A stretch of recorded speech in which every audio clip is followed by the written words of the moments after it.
बोला कि आज तक कोई नहीं कर पाया तो आप कैसे कर पाओगे। लोगों ने बोला कि अरे मत कर, बर्बाद हो जाएगा। लोगों ने बोला कि अरे पागल हो जाएगा। लोगों ने उनका बहुत मजाक उड़ाया। जब वो अपनी लैब से किसी कारणवश बाहर निकलते थे तो लोग झुंड बनाकर उन पर हंसते थे। वो लोग कहते थे कि देखो देखो 5 सेकंड के अंदर दुनिया को कनेक्ट कराने वाला आया है। उन्हें कहा जाता था कि तुम हमारी जाति के नहीं हो, उन्हें कहा जाता था कि तुम नीची जाति के हो, और ये कहकर उन्हें जो है दबाने की कोशिश की जाती और आजादी के लिए लड़ते हैं तो कुछ सालों के अंदर वो हमारे भारत देश का संविधान लिख देते हैं।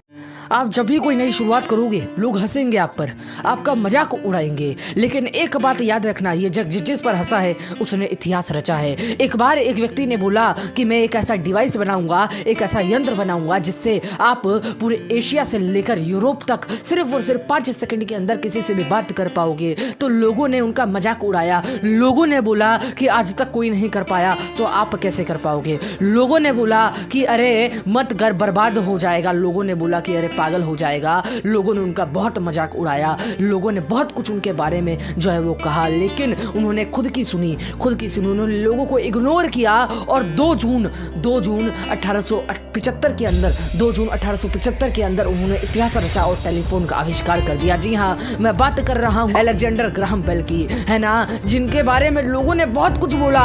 जब वो अपनी लैब से किसी कारणवश बाहर निकलते थे तो लोग झुंड बनाकर उन पर हंसते थे। वो लोग कहते थे कि देखो देखो 5 सेकंड के अंदर दुनिया को कनेक्ट कराने वाला आया है। देखो देखो एक ऐसा डिवाइस बनाने वाला आया है जो कह रहा है कि सिर्फ 5 सेकंड के अंदर अमेरिका वाले से बात करवाएगा। लोग बहुत मजाक उड़ाते थे, लेकिन वो लोगों को इग्नोर करते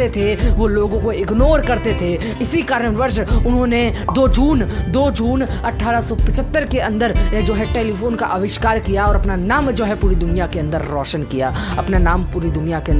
किया। दोस्तों, दूसरी लाइन के अंदर बात करना चाहूंगा एक छोटे से बच्चे की।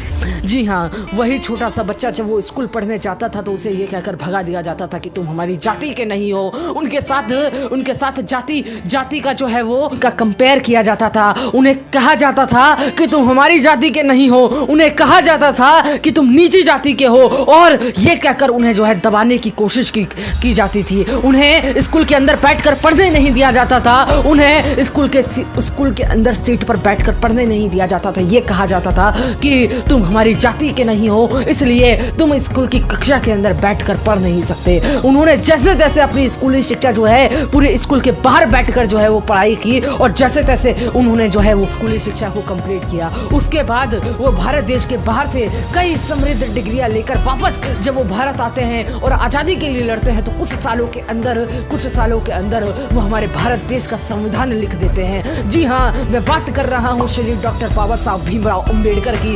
एक ऐसा बच्चा जिसके साथ जातिवाद का जो है वो कंपेयर किया जाता था। कहा जाता था कि तुम हमारी जाति के नहीं हो, तुम नीची जाति के हो, इसलिए तुम हमारे साथ बैठकर पढ़ नहीं सकते। लेकिन उन्होंने हमारे देश के संविधान के अंदर बहुत अहम भूमिका निभाई है दोस्तों, बहुत अहम भूमिका निभाई है। सोचो, एक ऐसा छोटा सा बच्चा जिसके पास पढ़ने तक का, जिसने अपनी स्कूली शिक्षा जो है क्लास के बाहर बैठकर कंप्लीट की हो, जब वो इतना कुछ कर सकता है, उनके पास कोई सुविधा नहीं थी, फिर भी वो जो है हमारे देश के संविधान के अंदर उन्होंने अहम भूमिका निभाई। तो सोचो, आपके पास सारी सुविधाएं हैं, आप क्या कर सकते हो। अपने आप को किसी से छोटा समझना बंद करो, ठीक है। ये बोलना बंद करो कि मेरे पास कुछ भी नहीं है। जो है उसी के अंदर शुरुआत करो, अपने लक्ष्य के ऊपर फोकस करो, इन लोगों को इग्नोर करो और सिर्फ अपने लक्ष्य के ऊपर फोकस करो, ठीक है। तो बस आज के लिए इतना ही, मिलते हैं अगले वीडियो में, तब तक के लिए गुड बाय।